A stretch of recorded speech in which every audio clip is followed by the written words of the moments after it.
Do you believe that in Venice the number of tourists on peak days can be 400 times the resident population? A painful paradox is unfolding. While Italy earns over €200 billion each year from tourism, this very golden goose is suffocating the life out of its iconic heritage. In Florence, the population has decreased by nearly 150,000 people in just 2 decades, making way for over 12,000 Airbnb apartments that have sprung up like mushrooms. The heritage cities that were once the soul of Europe are now just empty museums. When tourism is clinically dead, as the pandemic scenario has proven, with a drop in international spending of up to 82%, these regions immediately fall into a state of deep coma due to economic dependence of 50 to 70%. Let's decode the fractures of 15 hotspots that are in a state of clinical death.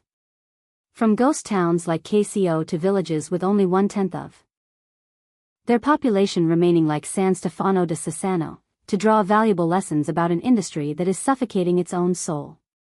1. Heritage centers being hollowed out. Venice is collapsing not because it is sinking below sea level, but because it is hollowing out from within. On peak days, the number of tourists here is 400 times that of the resident population. If you are one of the last locals, you seem to be living in an amusement park where you yourself are the exhibit. The social collapse is reflected in the phenomenon known as Venexodus. From more than 175,000 people in 1950, the core historical population now stands at around 48,000 residents. Each year, an average of 1,000 locals quietly pack their bags and leave forever.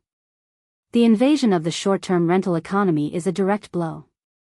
Around 30% of housing, approximately 7,000 apartments, have been turned into Airbnb units.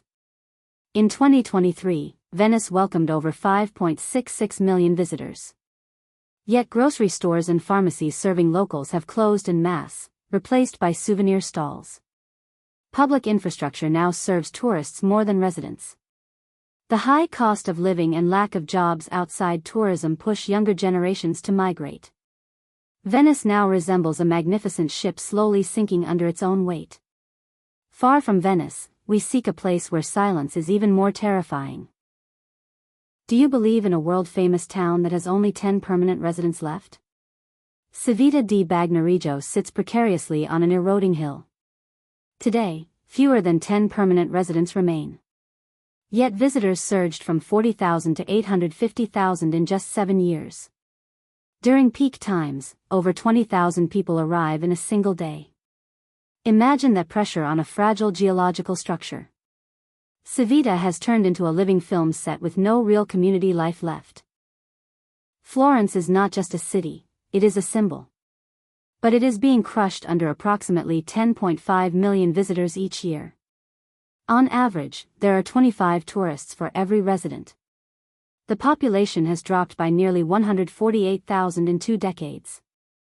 Meanwhile, Airbnb apartments exploded from 150 to around 12,000.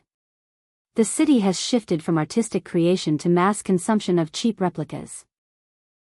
Young people leave not because they lack love for the city, but because they cannot build a future beyond serving tourists. In southern Italy, we encounter true ghost towns. Krakow is now completely abandoned.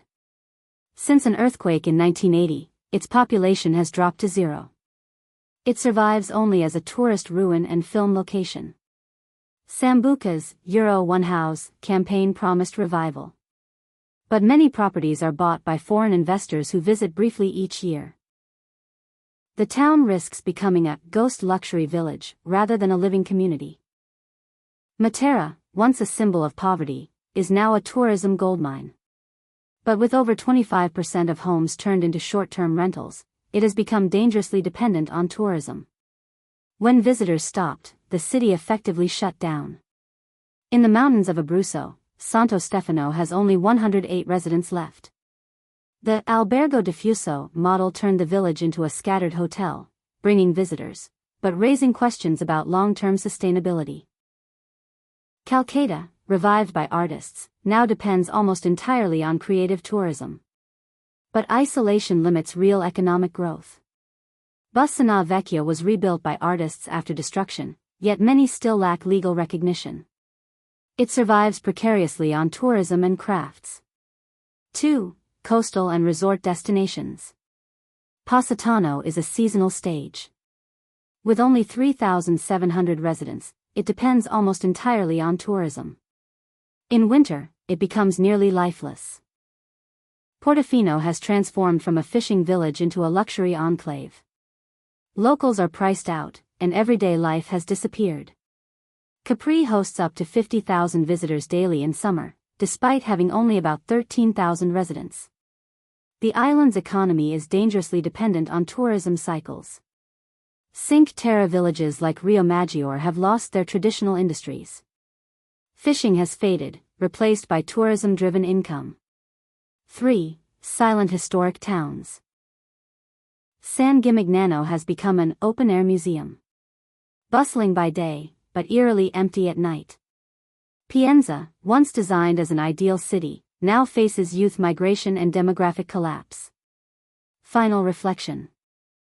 This journey is not just about Italy, it is about a global paradox.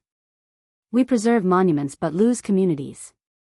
A city without children, without local shops, without everyday life, is it still alive? Or just a decorated shell?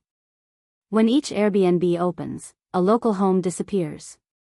When tourism stops, entire economies collapse. So the question is, do we travel to explore culture, or to slowly erase it? Would you accept higher costs or stricter rules to preserve real communities? And if you were born in Venice or Pienza, would you stay or leave?